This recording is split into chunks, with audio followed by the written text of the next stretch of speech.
Satanism, which was kind of creepy for me, but it really wasn't what I expected it to be. It seemed like a bunch of goth kids upset at people is mostly what I got from it, but not a show I usually like to do, but I thought it was a good show. Corvus is a nice guy, nicest Satanist I've ever met. I didn't know that was possible. But anywho, we're done with that show. I was more interested in just the history of it and all that stuff. I'm not a practicing Satanist, of course. I don't subscribe to that belief system. But it was good just to hear someone's perspective on it. He's been on Discovery Channel and History Channel, and you know, he hangs out with all those people that do those weird vampire church shows and all that stuff. So that was pretty interesting.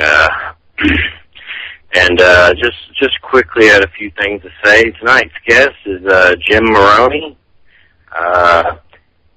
author of the Extraterrestrial Answer book, and co-hosting our special guest, Britain's finest, the commercial man, Tony Topping. If you all heard the commercial that Tony did for us about the reporter and the alien invasion and him being sucked up into the ship with certain things happening to him of pro-black nature, that's Tony. The commercial you've been hearing all over the network that's either you've laughed at or has annoyed you to death. But it was a good commercial. I love it. But it's great to have Tony here for the first time co-hosting. Just wanted to go over the guests that are coming up for the rest of this month in July. And then I had a little thing to talk about regarding my mortgage situation very quickly. And then we'll get to the guests. So we're talking about 5 minutes or here, or a little bit more, and then we'll get ready for the guests. Our next guest for next Saturday is Father Sebastian. He's the author of Vampire Magic. He is one of those vampire dudes that I guess considers himself a vampire. He does giant balls in France with like hot gothic chicks that think they're vampires. He's done Anne Rice's ball. She has some New Orleans type situation. He's the one that threw that thing in New Orleans. I know Joe's been to that. This dude, he also has a fang company where he makes fangs for people, and I guess they wear them. All I know, I'd love to be in a giant vampire ball with hot gothic chicks all over me. So this dude's got it made.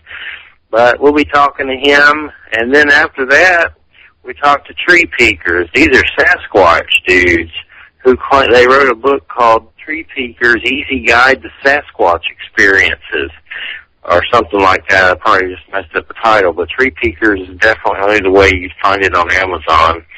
And they're really into Sasquatch, and they claim that they can show you how to have encounters with these beings. After that, Dr. Amit. That's A-M-I-T. Dr. A-M-I-T. His last name, I'm not even going to try to say it right now because I'm from Georgia and I will mess it up. But he wrote a book called God Isn't Dead, and he's friends with Deepak Chopra. So I read a lot of that kind of Deepak Chopra, Wayne Dyer, Neil Donald Walsh, Conversations Odd, and a lot of that stuff I love. And this dude wrote a book called God Isn't Dead, and he's known as the Quantum Doctor. So I like to do a few dark shows once in a while, but we got to even it out and give God some airtime. So that's what this guy's about. He's an Indian, and he wrote the book God Isn't Dead, and he's going to God us up. No doubt about it. Also, Lyle Blackburn on the Monster of Bogey Creek. That's going to be a good one. Thomas Hughes, friend of Sasquatch, another gentleman who's a friend of mine who claims he's having encounters with these beings and goes into a lot of detail and telepathic communication with these beings. And then the last person of July is Christian Day, Warlock, author of Witch's Book of the Dead, which is a well-reviewed book on Amazon and everywhere. I have a copy of it. It scares me. It's like got weird necromancy stuff in it. I've looked through it, and it scares me.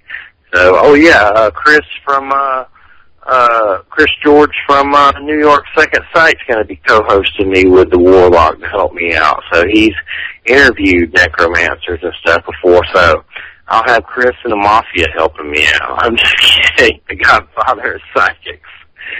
I like Chris. That should be a good show. It's a pleasure to have him co-hosting, so the guest hopefully better show up. Christian Day. I've talked to him online. He wears dresses and witches' hats, so hopefully he keeps his date. But anyway, one last thing. I've mumbled a lot about my mortgage situation lately. Right now, we owe our mortgage company about $3,000. We're behind. One check bounced and all hell broke loose. We went to a lawyer Tuesday and we were going to do bankruptcy. I live with my brother. The mortgage is in his name and all that stuff. And basically the lawyer told us that this mortgage company, Vanderbilt Mortgage, they also work with Clayton Homes in the South, and I think Clayton Homes is in a lot of places in America. He said they're one of the worst mortgage companies that you could ever possibly work with at all, and they don't work with you at all. So basically, we're going about to hit the foreclosure process, and this mortgage company's harassed us, name-called, just totally rude.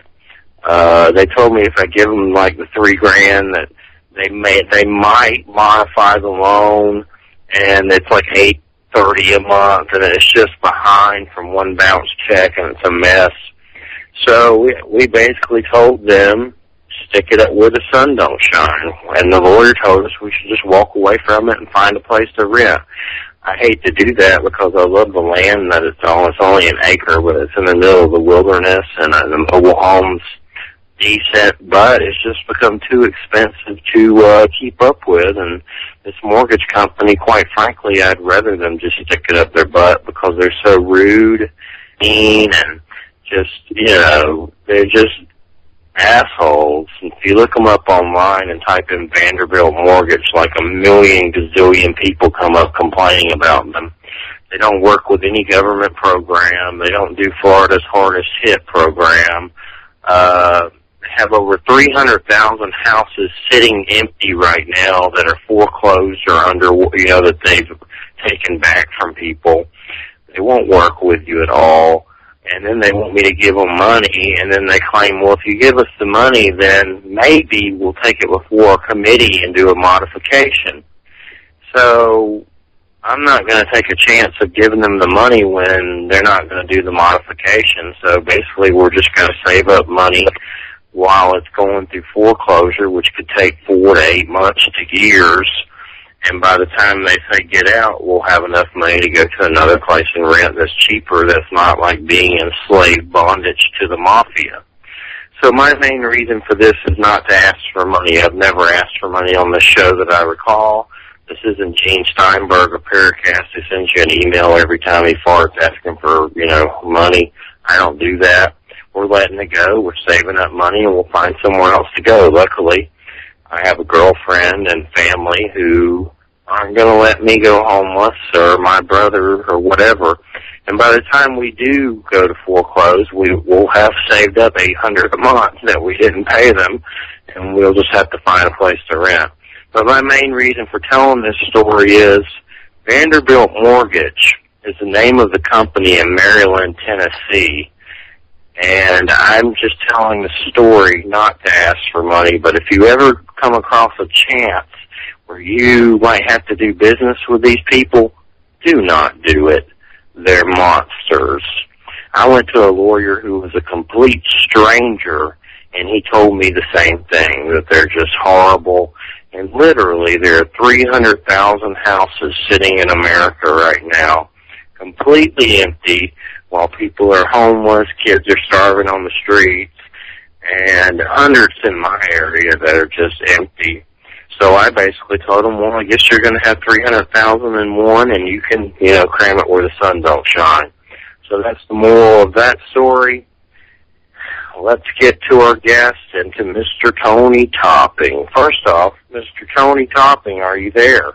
Yes, good evening, Jeffrey. I'm here from Blighty, from the UK. Are you receiving me? Over. Loud and clear. Gotcha. I got you, homie.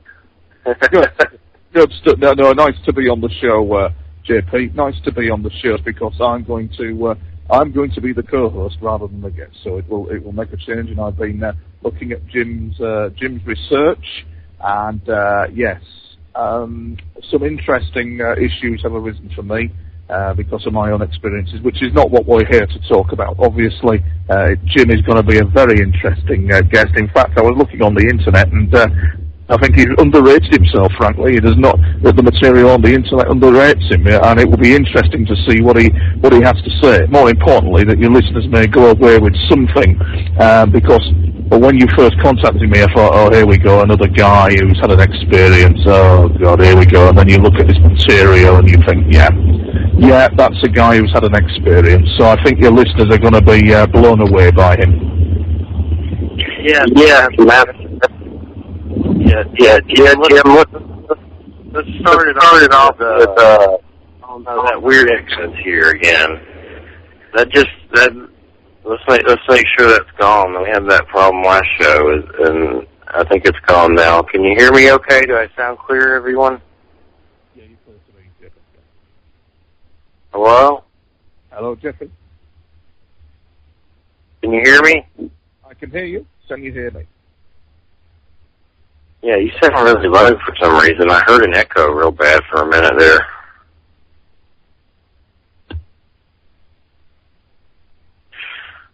All right, Jim, are you there?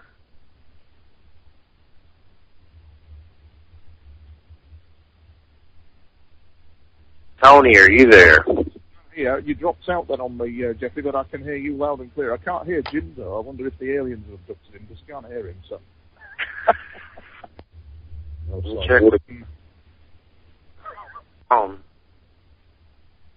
Jim, we have to make hybrid babies with us and stuff, so he's kind of a little bit more upbeat than I'm used to. The thing is with it, Jeffrey, is that real life and what goes on with UFOs. Yeah, we generation, so good to have you back. I don't know what happened. Neither do I. But yeah, let's start off, Jim, with your book, The Extraterrestrial Answer book. The catharsis pretty much that started all of this was an experience that you had, correct? Could you tell us about that, your experiences, what started your whole adventure into this subject? Sure. My experience occurred back in 1987, actually. It occurred in a truck stop, kind of an ambiguous little truck stop out in the middle of nowhere. It's in central Canada, just off of Highway 1, which is the Trans-Canada Highway. It's a highway that links, well, essentially goes from the eastern part of Canada to the far coast of the western part of Canada as well. And it's pretty much smack dab in the middle of the prairies, essentially. It's a little just out south of Winnipeg. And I'd pulled in the evening to try and get some sleep. I'd been driving already 11 to 12 hours, and I was absolutely exhausted. So I pulled into this truck stop to get a bit of sleep, and that's essentially when I had this experience or this encounter, which to some degree wasn't totally unexpected. I did feel like there was something that was there's something that was wrong, or something that was going to be happening, or I had some trepidation. My instincts were basically telling me to be cautious, and it's a long story really to get me to that point. But really, what happened was that, to make a long story short, and I was taken on board a craft of some sort, and found myself interacting and dealing with beings that shouldn't be alive. They shouldn't be in our world. And those experiences really fundamentally shaped my understanding about what's happening in the world and where we're going to be going. I've never viewed these beings now as being evil, or these alien beings, or whatever you want to call them. They're not evil beings. They're not here really to hurt us. That's been my perception and from my experience with them. But they're obviously here trying to do something that I believe we're going to know a lot more about in the coming years, and certainly within my lifetime. So what type of beings were they as far as their appearance? Geez, that's they ranged from height from about those typical small ones that you hear about. I mean, this happened back in 1987. This is a long time ago. And, they ranged in height from about 3 feet, 3 feet, 6 inches to sometimes just over 10 feet tall. Just an extraordinary difference in actual size, and they're generally the same. I mean, they looked pretty much like cookie cutter genetically similarity from one being to the other, except that they had this extraordinary difference in the actual heights that they would have. But the vast majority of them were small, but there was few that were actually quite tall. And they had large heads, no hair. I didn't see any hair on them, and the typical small nose and small mouth. And what was interesting, though, is that I didn't see, they didn't have black eyes. They had distinctly blue pupils.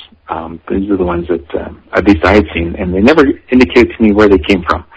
I've never known even to this day where they actually come from. But that's what they looked like, actually. And they looked. Maybe I could describe them as very delicate in some ways. They seemed extraordinarily delicate.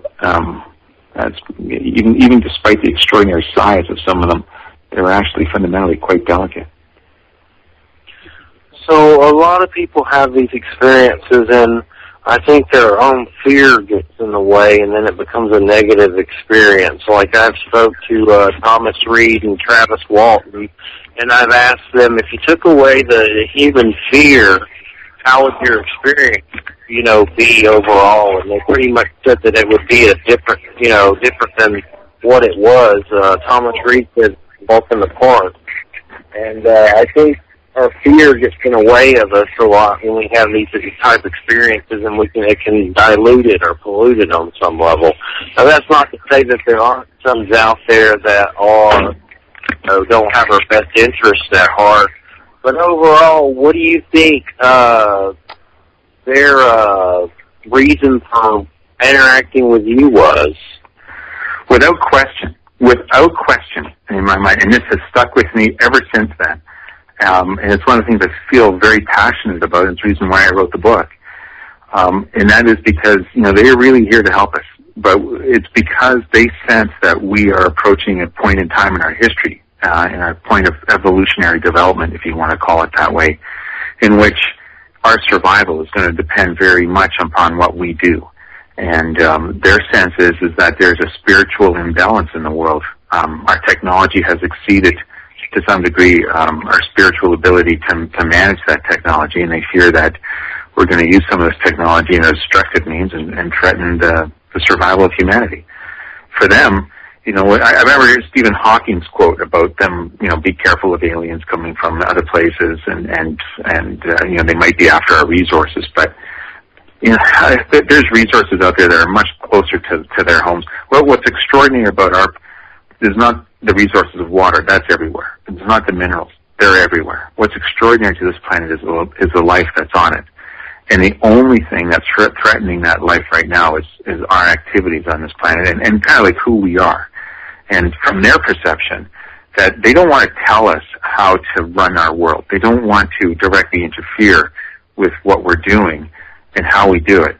But they really are concerned that if they don't do something, that they're quite worried that we're not going to make it. So it's obviously that something involves some very complex interaction and interrelationship with us. And so it's done on a level that, it's mind-boggling, quite frankly.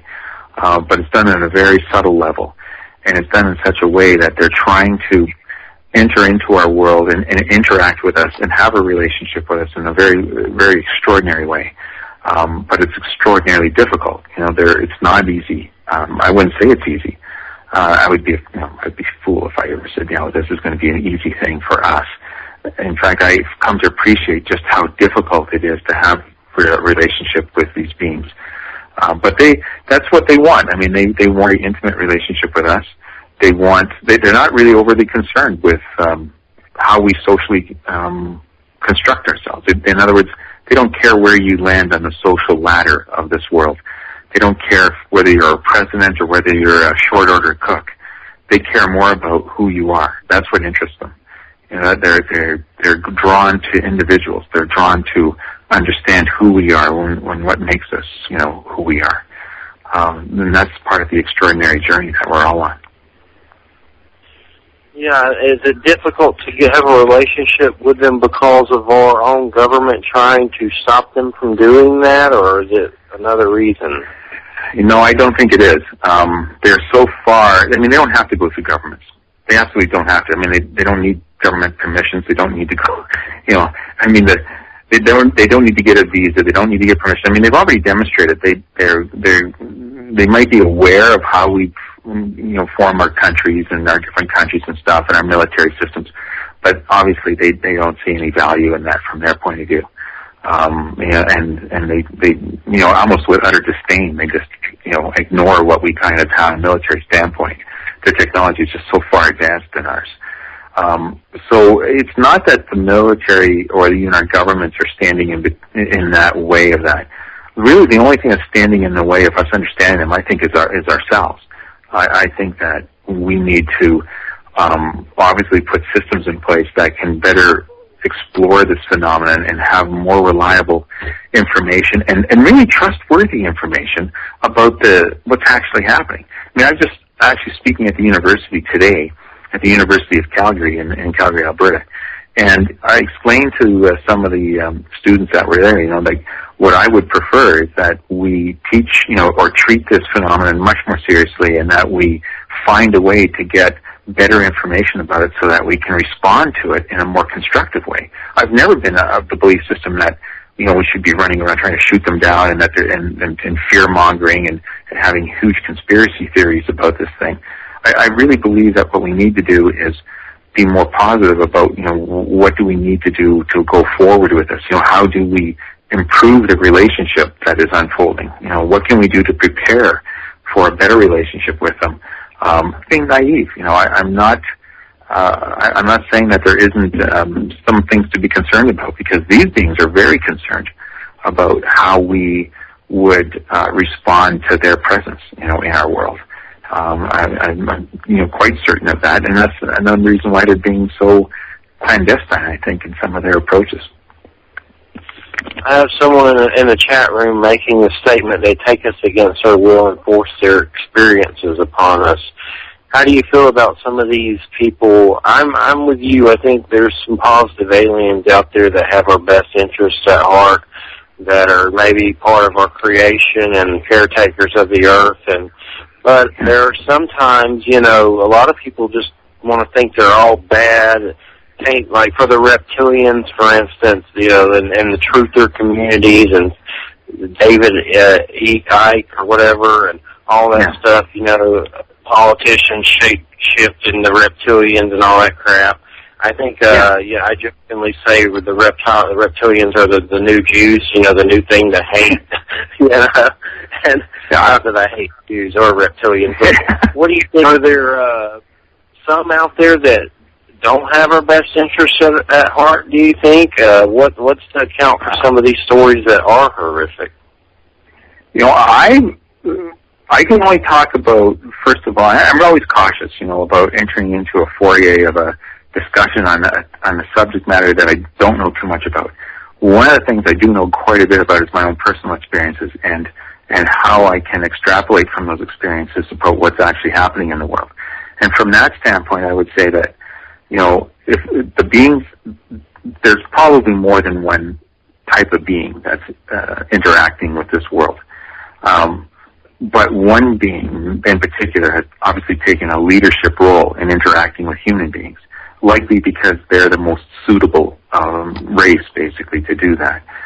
I think that when you look at overall technology and the need to be able to balance that technological development with some form of spiritual development, we're not looking at beings that would try to subjugate us in any way, and we're not looking at beings that are trying to dominate us. That's what we do. We have a whole history of domination and subjugation of other culture people. That's what we do. We've been doing that for millions of years, thousands of years particularly. But, when you're looking at a very much more advanced civilization, if you get away from all the science fiction stuff that we run on TV and everything else, it becomes evident that, look at our own world. We're not going to survive in this world. If there's a beings that don't like us, the best thing they can do is stand back and just watch, and do nothing. We'll find ways to kill ourselves. That's not a question of if, it's a question of when. So, that's my feeling on it. So I've never viewed the unknown, or an unknown race or something like that as particularly hostile. I think that we need to treat the whole thing with caution. Absolutely. I think that we have to be cautious about it. I think we have to be very careful about what decisions we're making. But that caution also is a caution towards, hey, don't judge everybody immediately just by rumor without personal experience. And some people, quite frankly, are not telling the truth in this area and have their own agenda. So I think, fundamentally, the vast majority of people I speak to believe that there's probably some form of good to aliens or these alien beings, and that there is a greater desire to know more about them, and obviously that means entering into some form of relationship with them. It could be very distant relationship, but I don't see these beings like talking to a scientist, and it's not their particular interest. It's actually the individual of what makes up the individual, the spiritual components of that individual, the expression of that individual that attract them. And that's the way I understand it to be. Yeah, Tony, someone was saying your volume's kind of low. Let me hear you talk for a second, and let's see if it's low or high. Or okay, this is Jim Maroney here. How's that? That's the volume. No, I mean Tony. Oh, Tony's volume. Oh, yeah, I can't even hear Tony. Tony, are you there? Can you hear me? Can you hear me, Jeffrey? Hello, Jeffrey. Can you turn up your volume some? You sound really low. Can you hear me? I'm full volume, Jeffrey. Full volume, so I wonder if you can hear me now. Tony, you sound like you're whispering. He sounds like he's talking from another planet. Another planet. At first, Tony, you sounded fine, but now you sound really low. Can you hear me, guys? It's a bit better. Can you hear me now? Is that a bit better? There you go. Okay. Oh, that's good. I'm glad you could. Yeah. No. Thank you. Good evening, Jim. I wonder, can you still hear me? I can. Oh, that's great. Yeah. No. It was just interesting. I've been listening very carefully to what you said, and you came out with a very crucial remark regarding the fact that these higher intelligences will track you if they're interested in you from the point of where you're born to the point of where you have actual contact with them. And I noted said that it was a long story. That section of your life was a long story. Could you perhaps, I'd be interested to know a bit more about that, as to how probably from childhood up to that point of contact, you were probably having these experiences as well with them, probably unbeknown. It just sounds fascinating. Tell us more. Sure. Essentially, I was actually younger. I would occasionally have these experiences where I would have paralysis in my bed. And we always, people did report this, and of course psychology tried to explain it away as a natural psychological sleep component with respect to sleep paralysis, they would define it as. But I had this paralysis, when I was younger, and I didn't know what it was. I honestly wasn't sure what the hell it was, but I knew instinctively that it was something extraordinarily unusual. And when I had my experience at the age of 28, 27, 28, when I had my encounter experience, that essentially confirmed to me that, because I had this paralysis that occurred when this ship had actually abducted me. That paralysis was identical to the paralysis that I had actually felt when I was younger. So really what I came to understand was that this paralysis and this memory of this paralysis was not done by accident. It was actually setting a breadcrumb of sort to my memory that I'd be able to recall it many, many years later. And this is a very, very complicated and a very detailed, structured contact and process on their part.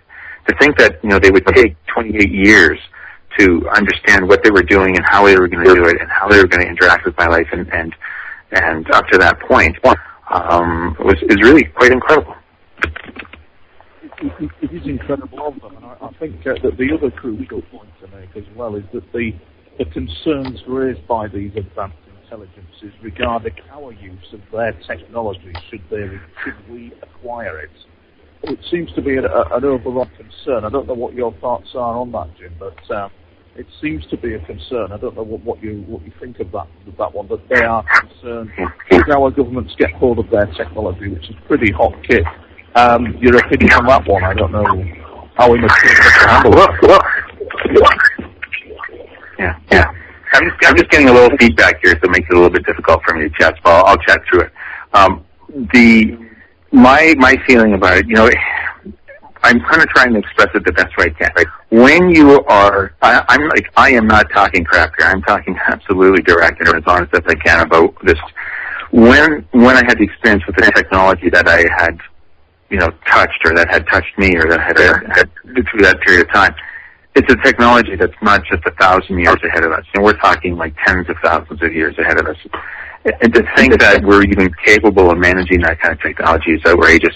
It's something I think is beyond the scope of human development at this point. I mean, it just is.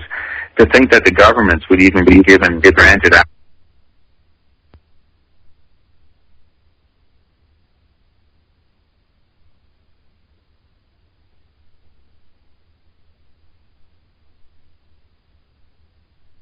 It just seems very, very unlikely on my part.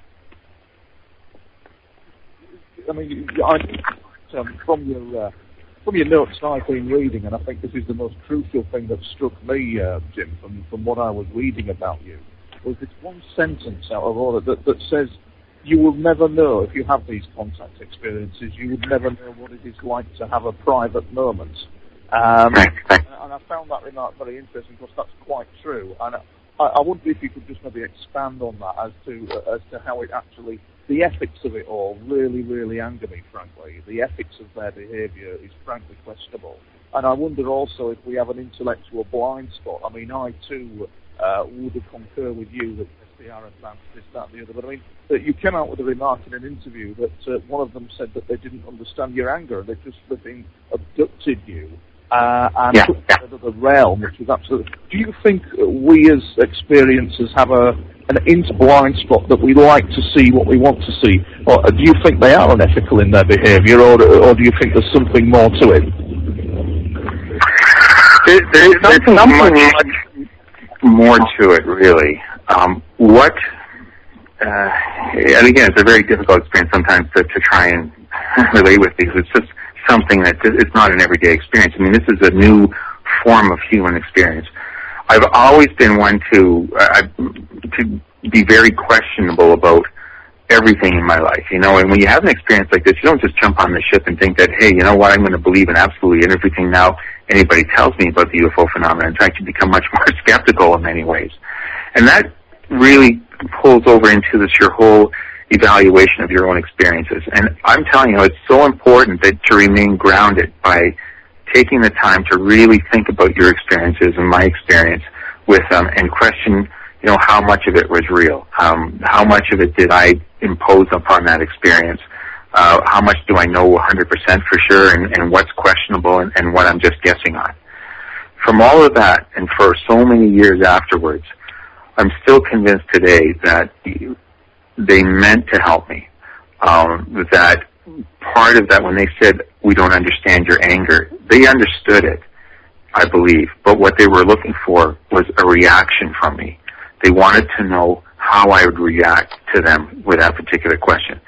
It was, think of it, the way I've come to understand it, it's more like a psychoanalysis, but in a way that's just quite extraordinary. I mean, they set everything up. They're probing, essentially, to figure out, who I am, how would I respond to stressful situations? What's my view of the world? How do I understand what's happening with me? And all those kinds of things.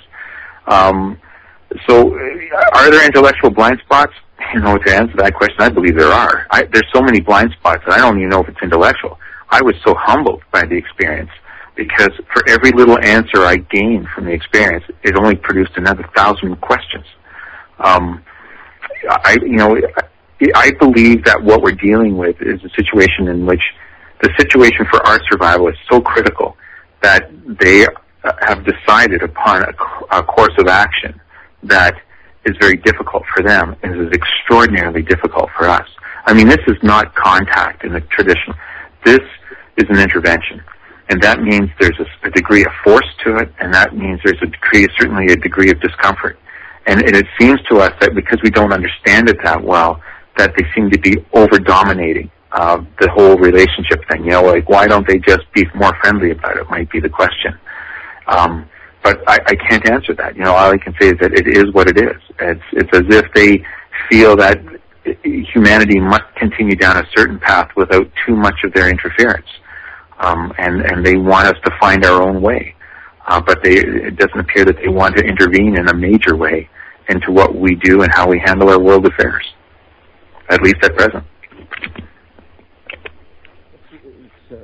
So, Jim, do you ever think of the possibility that in the spiritual realm, before we come here, when we're in the spiritual realm, that we volunteer on some level with them to partake of this for some type of reason?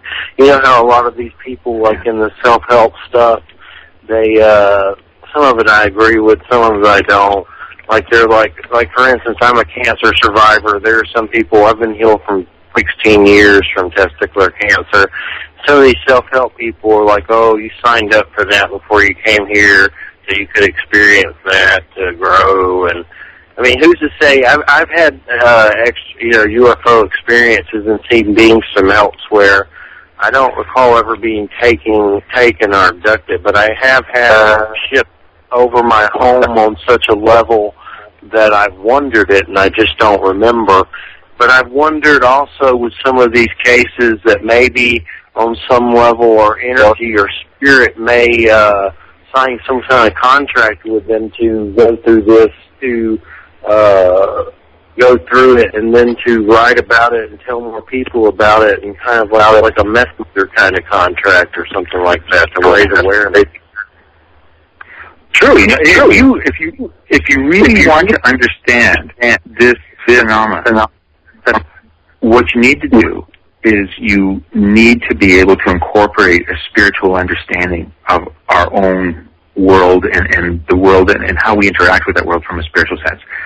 This is what I've come to my conclusion as well. So yeah, I believe that not only do you choose your parents and some of your family and friends as you come into this life, but you kind of set up a general way about how you're going to live your life. It doesn't happen exactly that way sometimes, but you have a general understanding about what you're going to do. And my feeling is that maybe when you come into this part of the idea of having interaction with the aliens, yeah, maybe it was a prearranged agreement, just like many other things that come into this life when you come into it, that you agree to. So it's just one of those aspects, I believe, that exists. So yeah, and it's impossible to understand this totally without really bringing in the spiritual debate or the spiritual exploration of what's actually happening. Because, we're not dealing with beings just who are more technologically advanced. We're dealing with beings that are fundamentally different than us in a conscious way and in a spiritual way. And that extraordinary difference is going to create an incredible opportunity for human beings to basically evolve and advance, and also to explore a new relationship with beings or creatures or whatever you want to call them that never really been in the forefront of our understanding of the world. Yeah, I definitely think there's some truth to that on some levels, but I'm not going to say everyone that goes through it signed up for it or whatever. I do. I think there's something that. Go ahead. Oh yeah, you're right. It's very, very complex. I had an opportunity also to meet Travis Walton. And when you listen to Travis Walton's story, Travis Walton's story represents a divergence of what typical contact has been. His was more of like an accidental contact. It seemed like it wasn't very well planned. It wasn't detailed. It wasn't orientated in any way. But when you look at, for example, my experience was quite contradictory to that particular type of experience in the sense that, mine obviously appeared to me to be extremely well planned out, over many, many, many years, in fact. So, again, when you look at and I think my point is that it's likely that way for the vast majority of people. Just because we don't remember, let's say, a particular experience with these beings, there's many people out there in the world today that have had experiences with them that I believe that don't even have any recollection, any memory that they've even had these experiences. And I believe that's done quite clearly on the part of the alien beings. I mean, they decided that, hey, you know what, I'll have you select these memories, but I don't think that these other memories are going to be good for you. And there is a great deal of unease, about not being able to remember something, as if, somebody out there is in more control of the situation than I am. And I can certainly relate to that. Again, it's not an easy thing, but I think we have to recognize that those are some of the problems that exist with the phenomenon right now.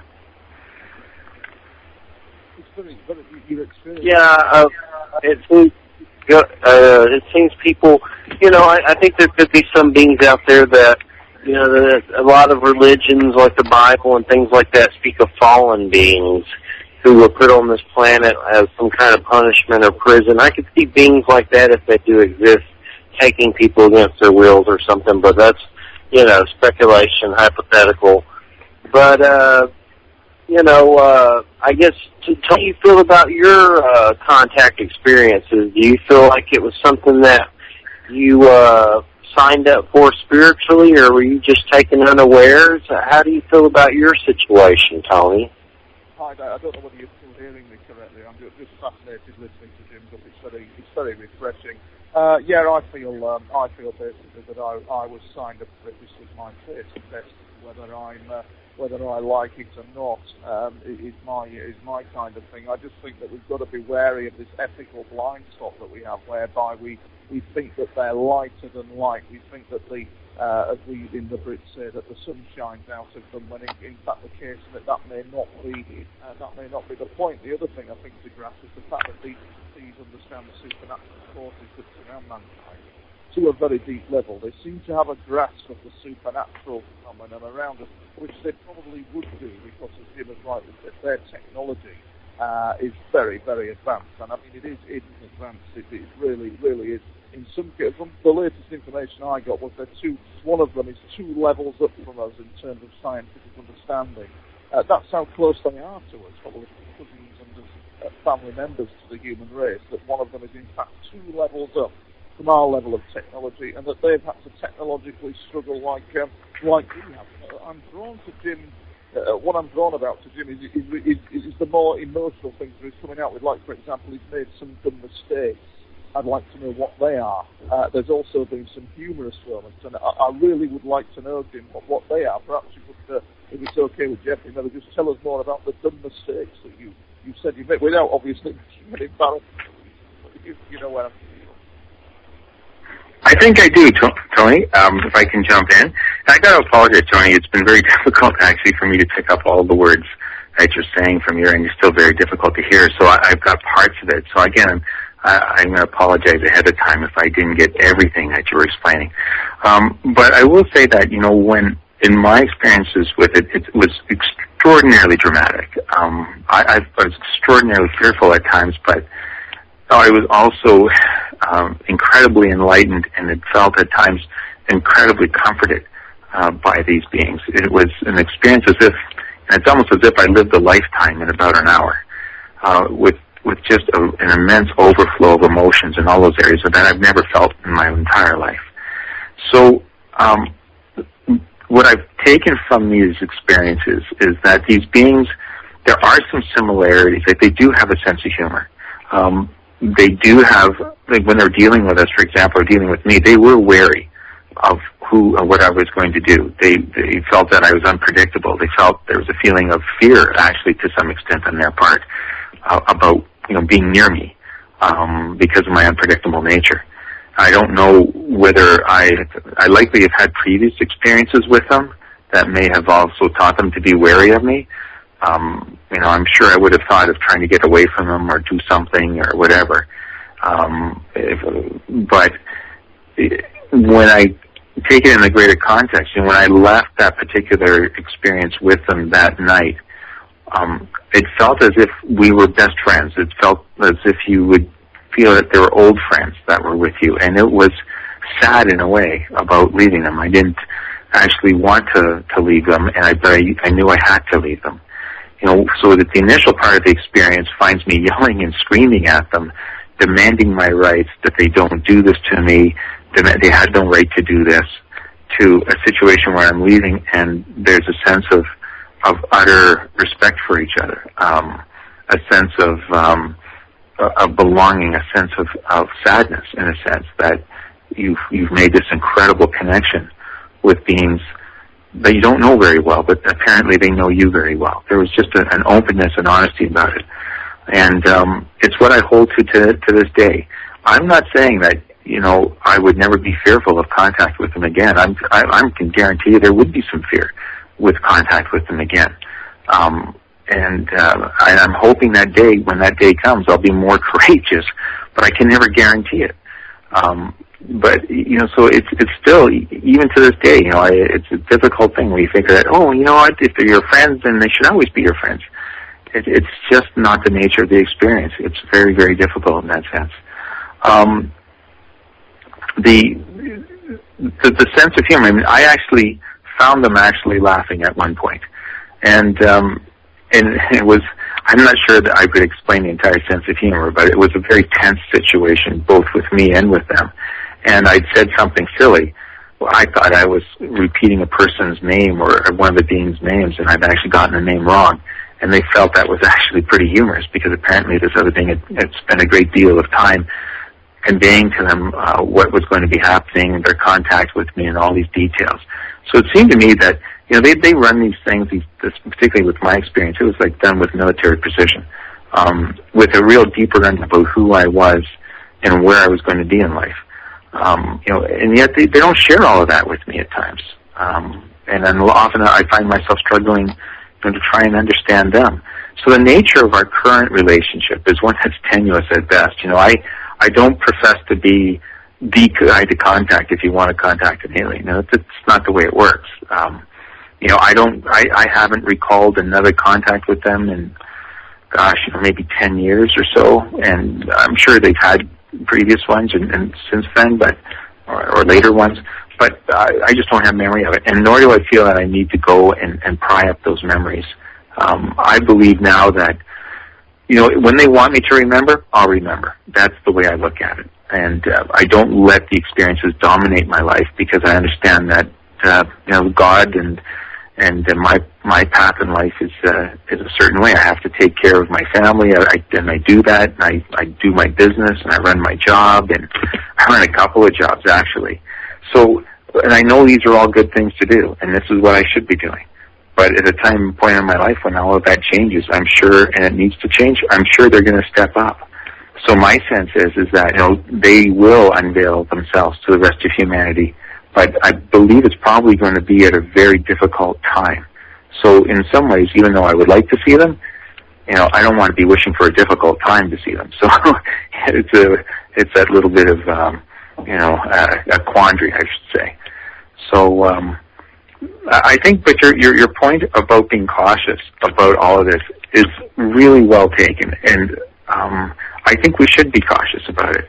I think we need to be cautious about trying to understand this, but we need to obviously make a better effort to understand it than what we've had.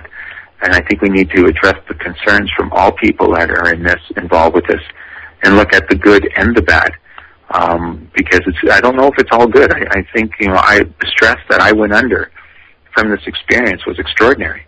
I sense from their point of view that this is like an emergency room. They're doing the best they can, but doing it without pain or doing it with complete comfort is no longer an option from their perspective. They've run out of time, or we've run out of time, and they are trying their very best to implement some form of change, at least in a greater population of humanity at this point.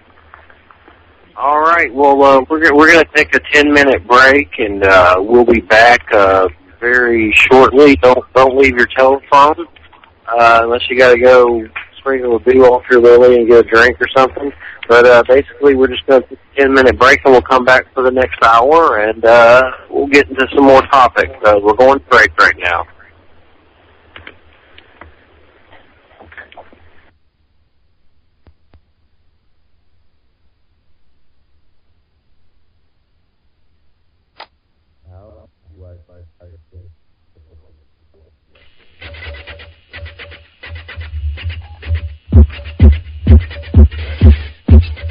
You have, in religions, you have the jinn and the Aramaic religion, who are kind of like the evil beings. You have demons and devils in the Christian religion, and I'm sure there's other ones that do. And who's to say those beings don't exist and they do evil stuff to people?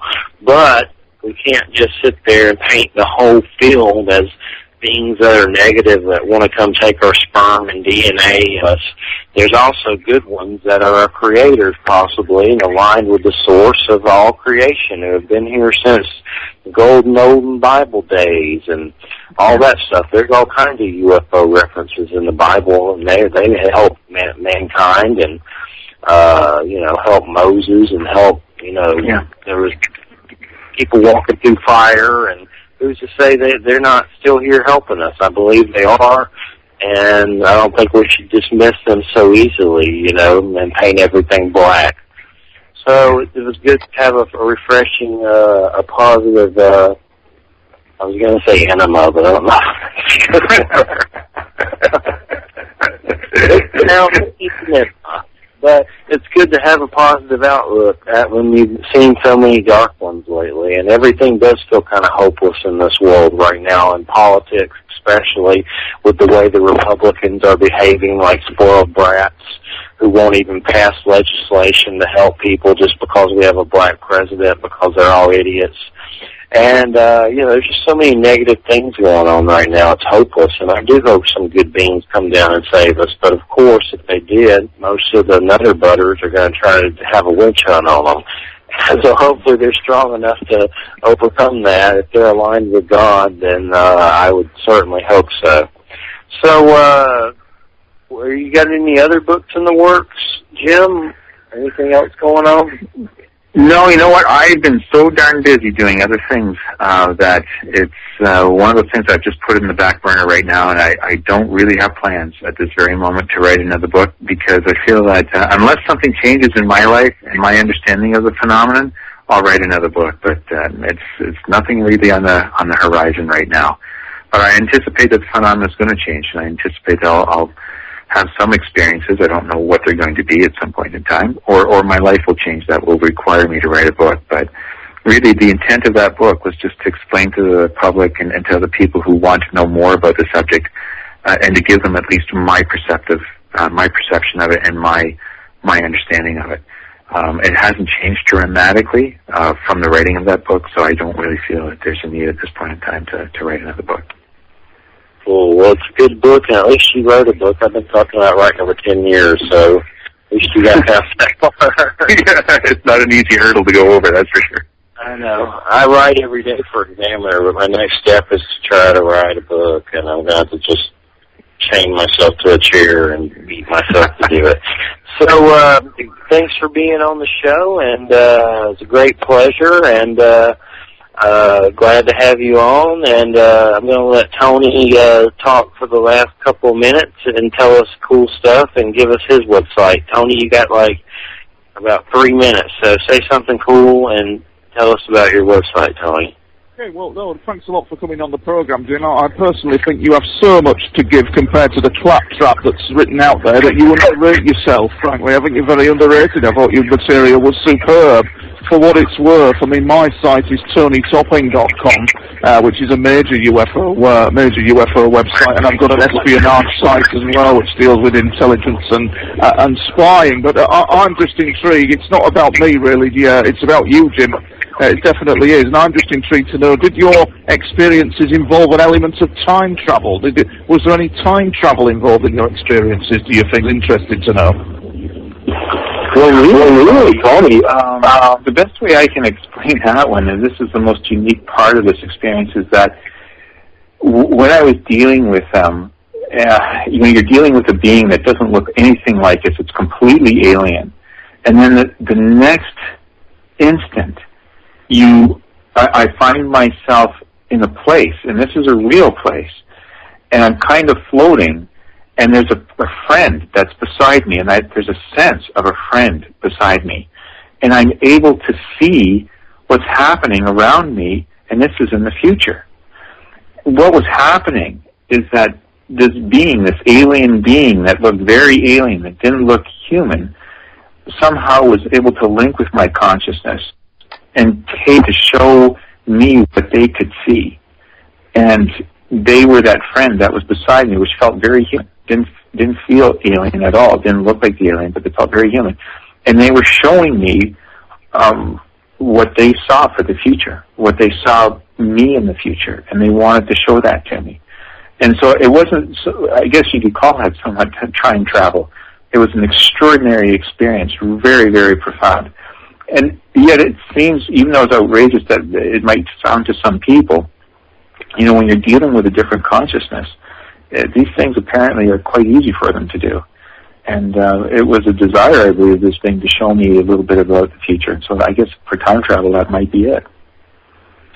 All right, gentlemen, we're at we got to go now, so we appreciate that last question, and thanks for doing the show, Jim, and pleasure, Tony, and everybody stop by the website, churchofmabusradio.com. That's church of MABUS radio.com, and come mingle.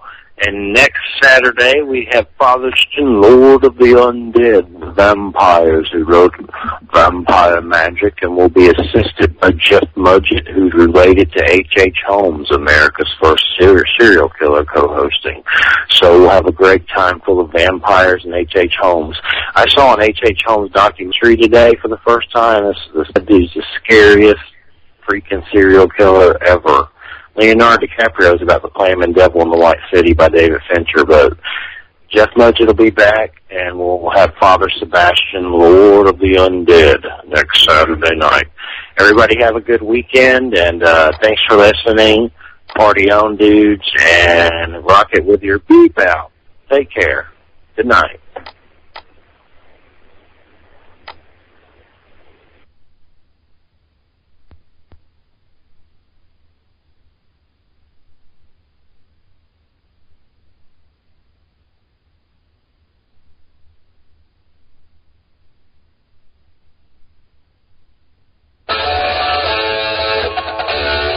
Pictures of Mayan gods from cave wall drawings, and it was on a Halloween night. I was partying, messing with the occult, and just a madman. It was after my dad died and a divorce, and a couple of years after I beat cancer, and these beings were very reptilian-like. They were on another dimension or a plane. They were not physical. They were like plainly on some other type of dimensional, energetic ground than I was. And my first impression was, oh my God, it's the devil, fallen angels, because I'm from Georgia. My dad was a Baptist preacher that backslid.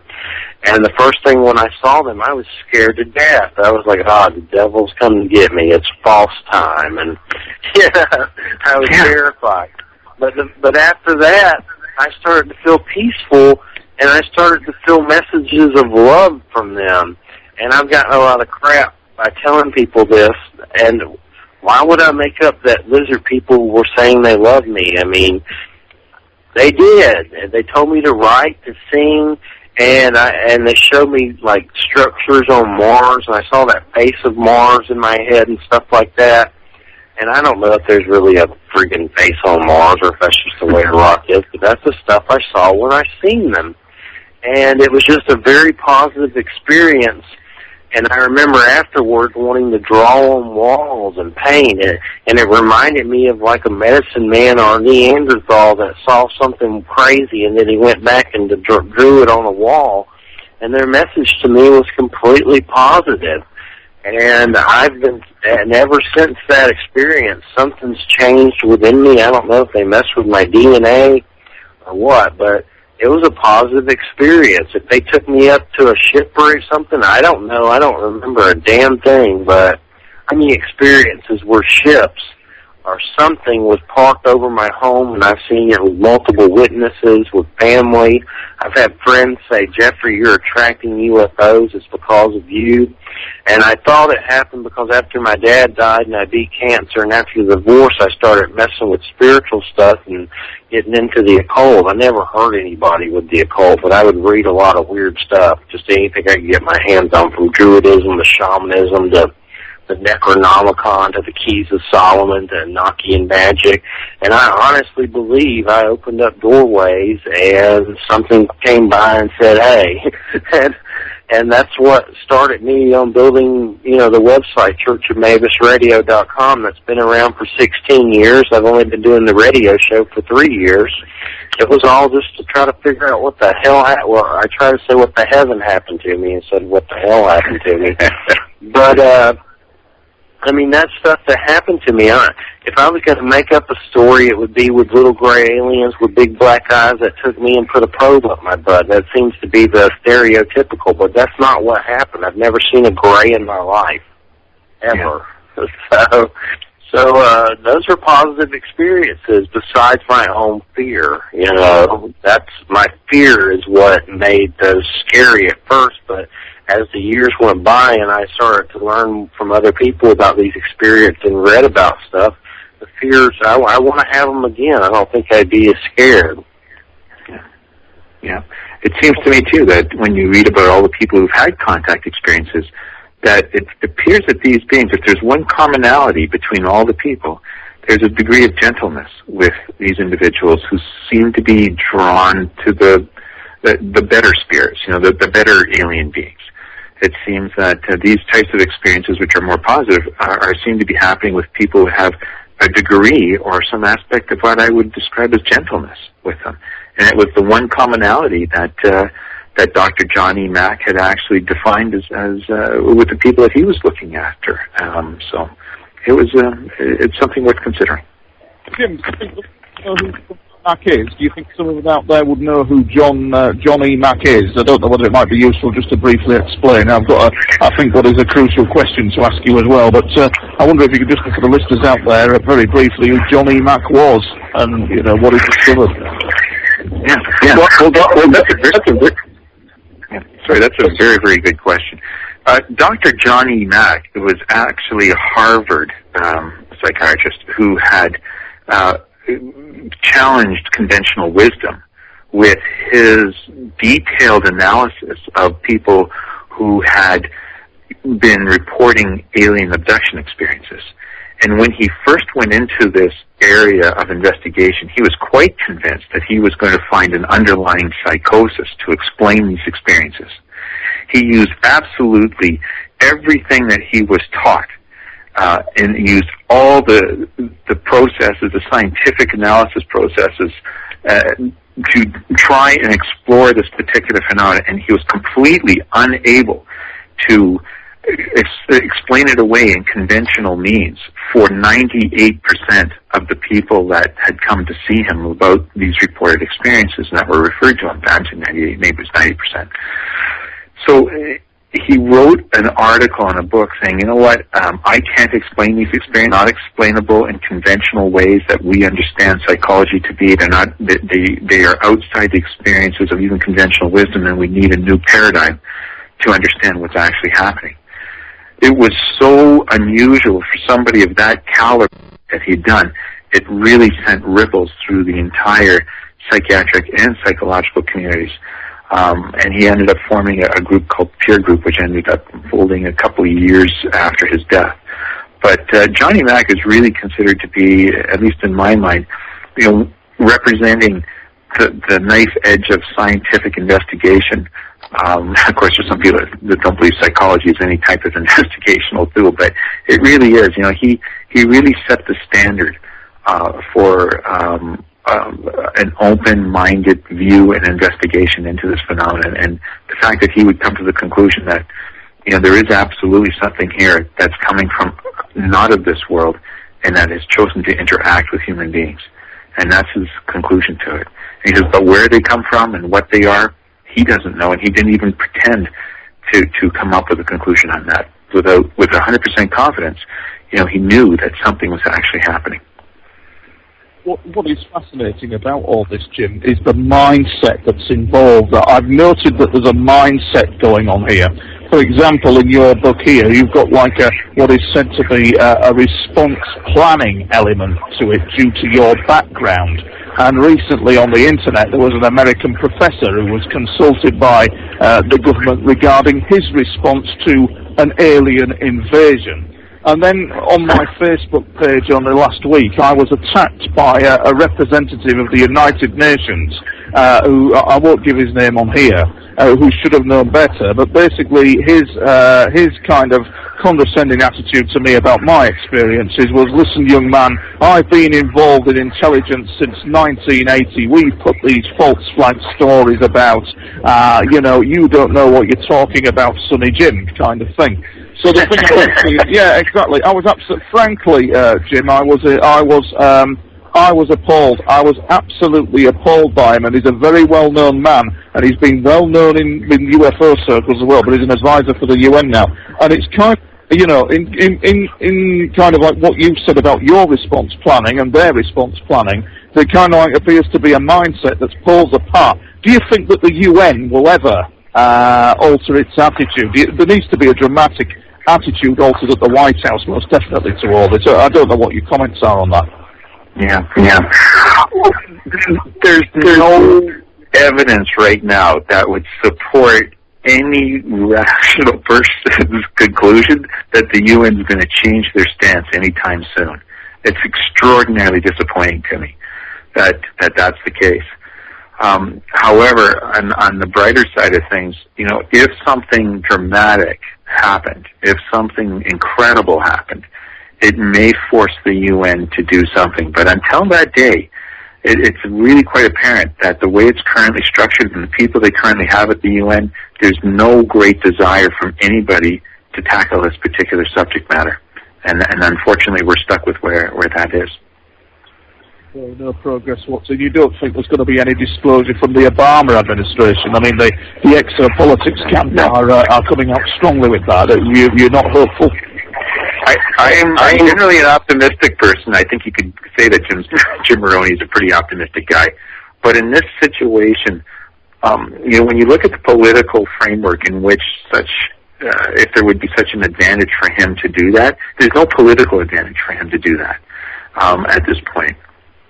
And because there's no political advantage to do it, there's no real desire for him to do it. And I just can't see the way that the politics works, the way I understand it, there's more hurt that can come out of it than positive things, at least from the administrator's point of view. They could be dead wrong, but I think that's their viewpoint. So I don't, I've been patient enough over the years to wait for the Obama administration, wait for the U.S. to announce either countries like Canada or Argentina to just formally announce that the phenomenon is a real phenomenon. Everybody looks to the U.S. in a leadership role, but the leadership role is very difficult in the U.S. I mean, they're a highly militarized country. The military holds an extraordinary amount of power, and it's very difficult for the administration to make nothing that might jeopardize national security without getting the military on board. And for all of those reasons, I can just see so many difficulties for the administration to push forward in this one. I'm just not convinced that it's going to happen. And that feeling that I had has proven right all over the years, despite all the talk, despite all the work. And even though that I am not convinced that we're going to do it, I am convinced that the phenomenon is an evolving phenomenon. It's going to continue to change. And whether they choose to admit it or not, it's going to come their way. It's going to evolve. They're going to have to address it. They may be forced to address it. And that's probably what's going to send them into a crisis mode. They'll probably address it, not very good, but not very well. I'm not sure they're prepared for it. Yeah, I'm kind of pessimistic with them admitting anything because I think a lot of this, a lot of the UFO stuff is their Black Ops programs, and they've been using the alien UFO thing to mask all this stuff in my labs and things like that. But also for Obama to come out right now and say, "Oh, there's ETs," you might as well just hand it to Frankenrom, and old Frankenberry Crunch would just win automatically. And that's the last thing we need is a Republican in there running the show, because they'll have a positive view on things. And, you know, I don't think there are positive things that have to do with these UFO encounters and alien encounters. I think the scene and a lot of people in the scene are quick to paint every alien encounter as a negative thing.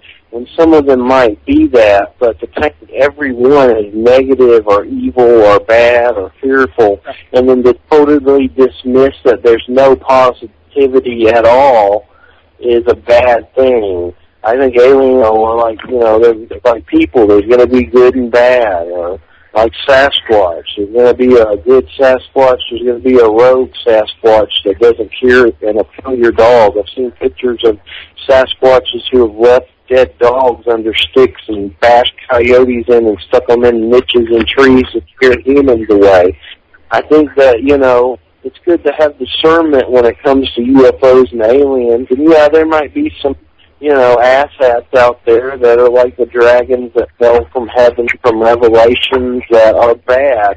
But you can't sit back and paint every alien that, you know, passes by as a negative experience. There's still, you know, there's some positive ones out there as well that have our best interests at heart. These are probably what we would call God. I believe God is an alien on some level. I believe angels are aliens, and they've been around since, you know, forever. So I guess, you know, I think there are some, you know, possible aliens who are negative. Maybe they are the fallen angels, and maybe there is a fallen or whatever. Maybe he has UFO technology, and maybe they fly around and do weird crap to people. But just because that weird crap happens to you doesn't mean that every alien's going to do negative, weird crap to you. There may be some that are actually aligned to God, the source, the creator, the Great Spirit.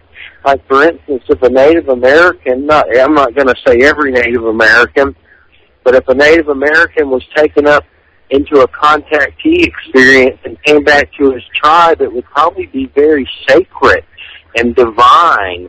It would probably be equivalent to Moses going up on the mountain talking to the flaming bush, or Enoch and all those stories and all that. But a lot of people, you know, they want to paint every alien experience as something bad or negative, and I don't think that's right. But there are some good ones that I believe that are aligned with the source, that care what happened to us, and a lot of those are the ones turning off these nuclear reactors and, you know, stuff like that. So you got to have discernment, and, you know, there's going to be good ones and there's going to be bad ones, and you can't paint them all as bad, and you certainly probably can't paint them all as vicious, you know, just my perspective, but it makes sense to me. Yeah. I feel that what we need to do is create a balanced approach to this. I think that people who are fearful, we're going to have to recognize that. I think we need to recognize that. We shouldn't poo-hoo those fears. But I really feel that those people like myself and other people that I know of, and Tony's experiences and others, that have more of a positive outlook on these experiences, and certainly the work that Johnny Mack had actually done too, Dr. Johnny Mack, a psychiatrist from Harvard University. He found, you know, and really set the foundations for some of the best scientific work in this area. And his conclusions were that these beings weren't the evil beings that some people had made out to be, but that they were here, not just technologically advanced, but spiritually advanced. So what I'm thinking is that, you know, I guess if I was going to leave one message with your listeners, and that is, you know, we're all in this together. You know, we're struggling to try and understand this. Even the people who've had these experiences are still, every single day of their lives, likely struggle with trying to put these experiences in a context that is comfortable and not comfortable. But I believe we have the capacity to do it. I believe that we have the will to do it. And I really do believe there's enough good people in the world that for whatever challenges that are presented to us, we will find our way through it. And that's not just my belief. That's my gut feel. Yeah. Well, my experience is, just to briefly summarize, I've seen beings of light. And my first impression was they were like stars, but alive. And later, after seeing them, came across a book by Jeffery called Roots of Consciousness. And he had this old-time astronomer that said some stars are indeed deities. And then I remember that Ron Howard movie, Little Opie Cocoon, those beings that ripped out of their skin and they were made of light. That's what they reminded me of, and I was like, wow, what was, Ron Howard smoking? He must have saw the beams of light. But I saw those in my earlier days, and I wonder if us without our skin is a light being, or the shamanism talks about luminous beings. From Carlos Castaneda's shaman book you just about read speaks about the luminous beings, which are light beings. So part of me thinks that maybe they're us without our skin, so to speak. That's our soul, and they're connected to the source, which is the sun and God and all that stuff. And those are very positive experiences. Another experience that I had, I saw reptilian beings. One was like a hydra, like something out of freaking Greek mythology. One was very humanoid and serpentine, strange looking. The closest thing I've ever seen to them are out in the street, and they won't even feed us oatmeal. So Obama, he's not going to do it, and I don't blame him, really. It's just going to, the ETs, I get frustrated with the ETs as well, because I just don't understand why they don't do something more immaculate or bigger.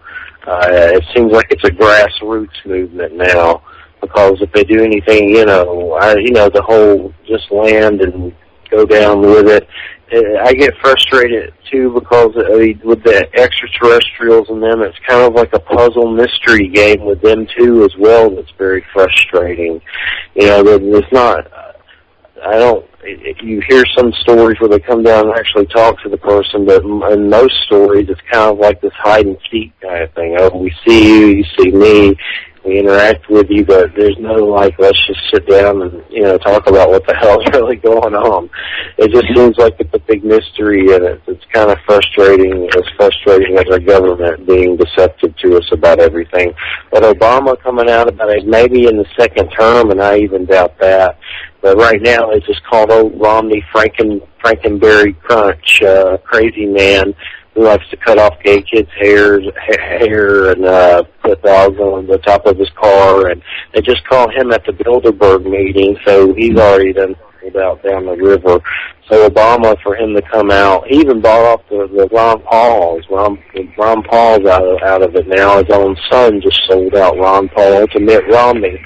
And then he just called Mitt Romney at the Bilderberg meeting, which is basically the Koch brothers and the Illuminati surplus Walmart store, the Bilderberg meeting. So Romney's their puppet now.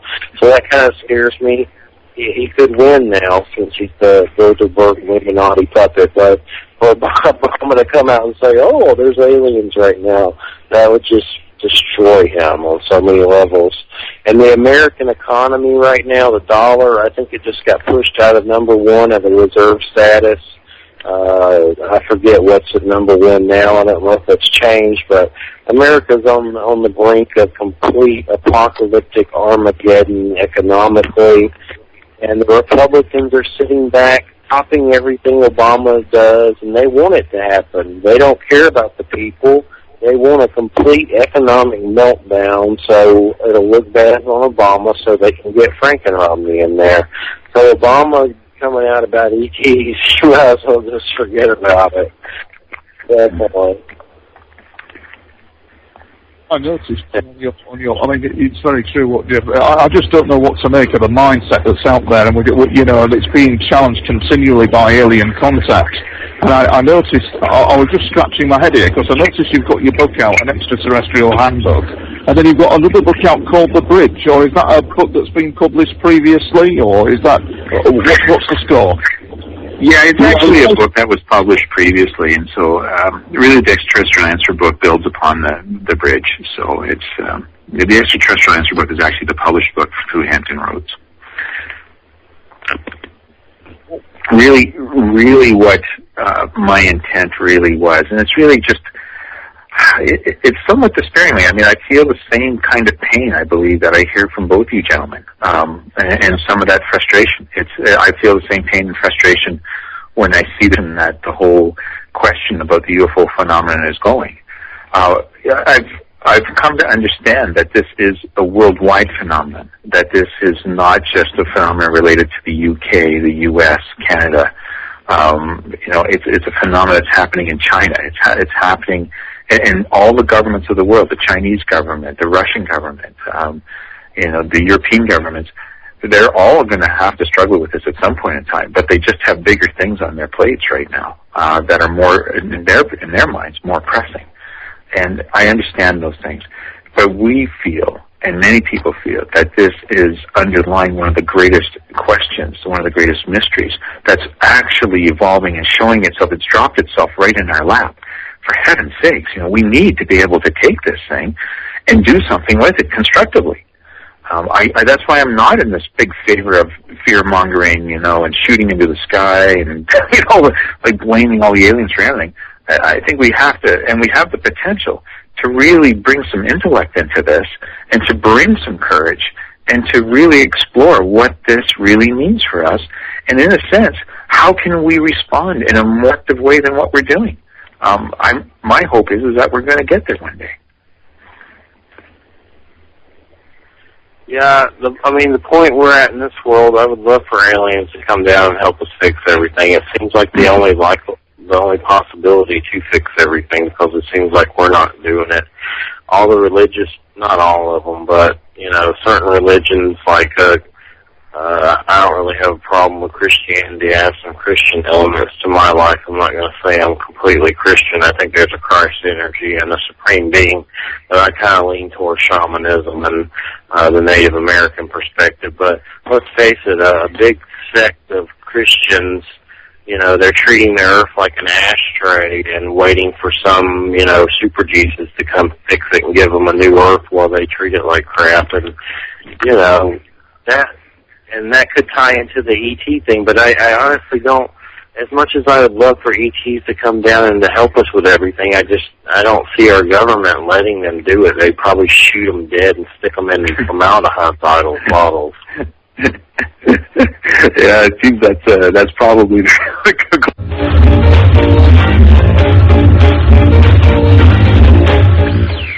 You have, in religions, you have the jinn and the Aramaic religion, who are kind of like the evil beings. You have demons and devils in the Christian religion, and I'm sure there's other ones that do. And who's to say those beings don't exist and they do evil stuff to people? But we can't just sit there and paint the whole field as beings that are negative that want to come take our sperm and DNA. There's also good ones that are our creators, possibly, and aligned with the source of all creation, who have been here since the golden olden Bible days and all that stuff. There's all kinds of UFO references in the Bible, and they help mankind and help Moses and help there was people walking through fire, and who's to say they're not still here helping us? I believe they are, and I don't think we should dismiss them so easily, and paint everything black. So it was good to have a refreshing, a positive, I was going to say enema, but I don't know.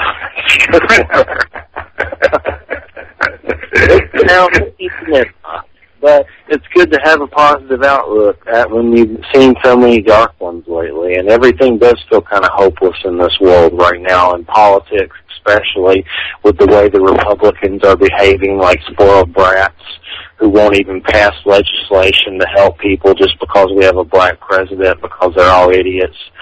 And, there's just so many negative things going on right now. It's hopeless, and I do hope some good beings come down and save us. But, of course, if they did, most of the nutter butters are going to try to have a witch hunt on them. So hopefully they're strong enough to overcome that. If they're aligned with God, then I would certainly hope so. So, you got any other books in the works, Jim? Anything else going on? No, you know what? I've been so darn busy doing other things that it's one of the things I've just put in the back burner right now, and I don't really have plans at this very moment to write another book, because I feel that unless something changes in my life and my understanding of the phenomenon, I'll write another book. But it's nothing really on the horizon right now. But I anticipate that the phenomenon is going to change, and I anticipate that I'll have some experiences. I don't know what they're going to be at some point in time, or my life will change that will require me to write a book. But really, the intent of that book was just to explain to the public and to other people who want to know more about the subject, and to give them at least my perception of it and my understanding of it. It hasn't changed dramatically from the writing of that book, so I don't really feel that there's a need at this point in time to write another book. Cool. Well, it's a good book, and at least you wrote a book. I've been talking about writing over 10 years, so at least you got past that far. Yeah, it's not an easy hurdle to go over, that's for sure. I know. I write every day for Examiner, but my next step is to try to write a book, and I'm going to just chain myself to a chair and beat myself to do it.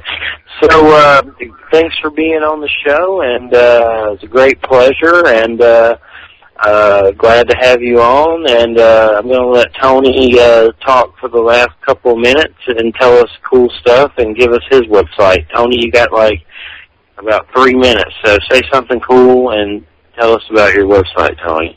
Okay, well, no, thanks a lot for coming on the program, Jim. I personally think you have so much to give compared to the claptrap that's written out there that you underrate yourself, frankly. I think you're very underrated. I thought your material was superb.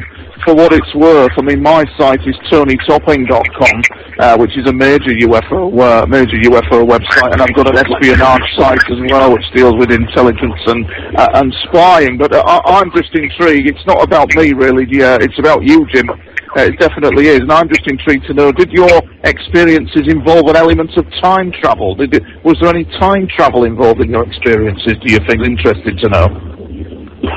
Well, really, Tony, the best way I can explain that one, and this is the most unique part of this experience, is that when I was dealing with you're dealing with a being that doesn't look anything like us, it's completely alien, and then the next instant, I find myself in a place, and this is a real place, and I'm kind of floating, and there's a friend that's beside me, and there's a sense of a friend beside me, and I'm able to see what's happening around me, and this is in the future. What was happening is that this alien being that looked very alien, that didn't look human, somehow was able to link with my consciousness and came to show me what they could see. And they were that friend that was beside me, which felt very human. Didn't feel alien at all. Didn't look like the alien, but they felt very human. And they were showing me what they saw for the future, what they saw me in the future, and they wanted to show that to me. And so it wasn't, I guess you could call that somewhat time travel. It was an extraordinary experience, very, very profound. And yet it seems, even though it's outrageous that it might sound to some people, when you're dealing with a different consciousness, these things apparently are quite easy for them to do. And it was a desire, I believe, this thing to show me a little bit about the future. And so I guess for time travel, that might be it. All right, gentlemen, we're at we got to go now, so we appreciate that last question, and thanks for doing the show, Jim, and pleasure, Tony, and everybody stop by the website, churchofmabusradio.com. That's church of a very precious resource to the rest of the universe, and that I mean, not the minerals, not the water, but the life forms on this planet, and the most extraordinary life form on this planet is us. If you are an advanced species coming from a very far, far, far place away with an advanced technology and a spiritual understanding, you are naturally going to be attracted to us. And you are going to be very worried about what we're doing to each other and what we're doing to the planet. And yet, not just are you worried about it, because you're going to want to desire that at some point in time, you're going to want humanity to join the universe, to join the rest of what's happening out there, and it will be past this planet. The way I explained it to somebody, when you look at the very best, we always focus sometimes on what the very worst humanity has, and sure enough, it's there. But there are people out there, extraordinary people, that can demonstrate and that have demonstrated the very best of what human beings can be, the very best that we each have that's in us.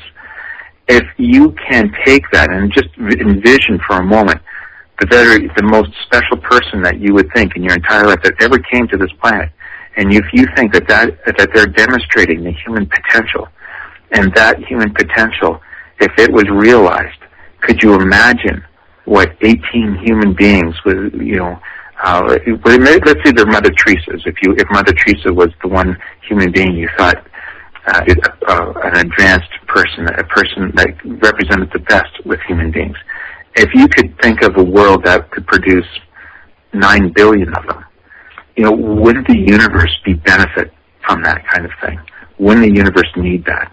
And I think that there is some underlying desire for humanity to move past what we're doing and to enter into a greater stage of enlightenment, so that it's not just for each other, but I think there's a greater plan that's unfolding that we can't see right now, that's maybe thousands of years from now.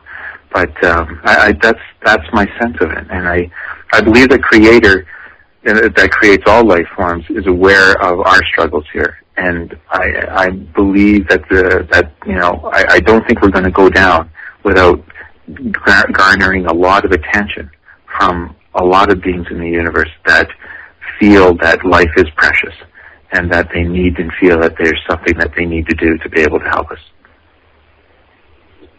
I wonder, I'm sat here and I'm listening to you, Jim, and Jeffrey as well, because I respect his opinion, and really I suppose this is like a question to both of you, if you don't mind, because I'm greatly puzzled regarding cattle mutilations in your experiences, Jim, and perhaps in mine. I can't get my head around the cattle mutilations and where this all fits in with the general scheme of kind of fluffy alien kind of white light contact that we get. I don't know what your opinion is. I'm open to all suggestions from both of you on the issue. I don't know what you think.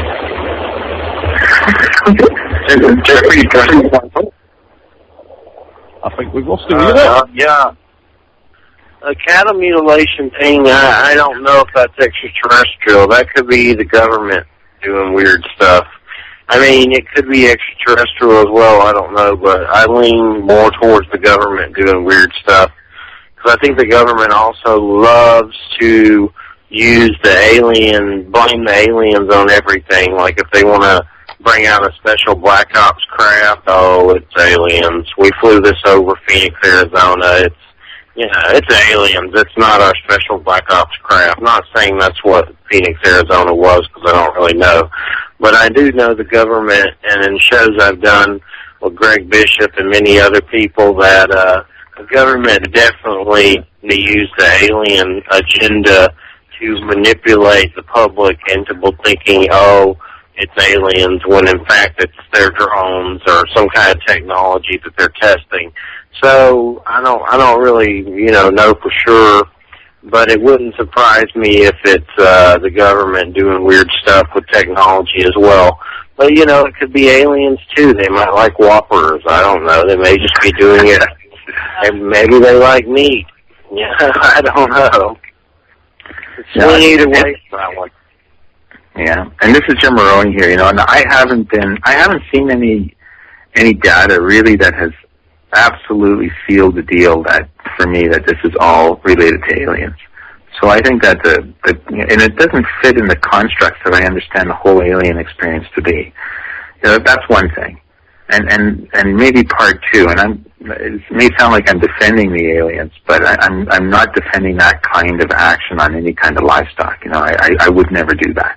But I just will point out, we slaughter these animals by the hundreds of millions. That's what we do. We eat them, we slaughter them. And if you ever took an opportunity to walk through a slaughterhouse, it's quite an experience. I'm not sure you'd be a meat eater after you do that. And I've had an opportunity to do some of that in my career. The thing, I guess the point I'm making is that from a real scientific perspective, I haven't seen any conclusive evidence, at least, and I live in cattle country, that would absolutely convince me that that this is actually alien in origin. So, but again, I think we should have to keep open-minded. I'm not saying it's not alien-related. I'm just saying that I'm just not convinced right now. I think that the jury, at least in my mind, is still out on that deal. It was a very Jeffrey, that happened to Jeffrey. I like Jim because, you know, he got... Unfortunately, but you end up that way. But yeah, I really feel that I still hold out hope for us. I believe, like when I hear your voices, gentlemen, you know, and it does make my heart feel better about, you know, the prospects of us having a better understanding about this. And it's not going to be without its challenges. You know, we're aware of that. It's not going to be without, you know, if we have to keep an open mind if we're going to learn. If we are too fearful about it, you're going to close your mind to learning something that's so complex and so diverse. So it's really the ability of individuals to have that courage, to stretch their mind, to ask new questions, to explore new realities before we get to that point in time where we can feel more comfortable with what's unfolding. I believe, you know, we're going to have a better relationship with them, but it's probably not going to be for some time. There was an article recently, just tripping it back to you, regarding C.B. Scott Jones. He wrote an article in Nexus magazine about China leading the world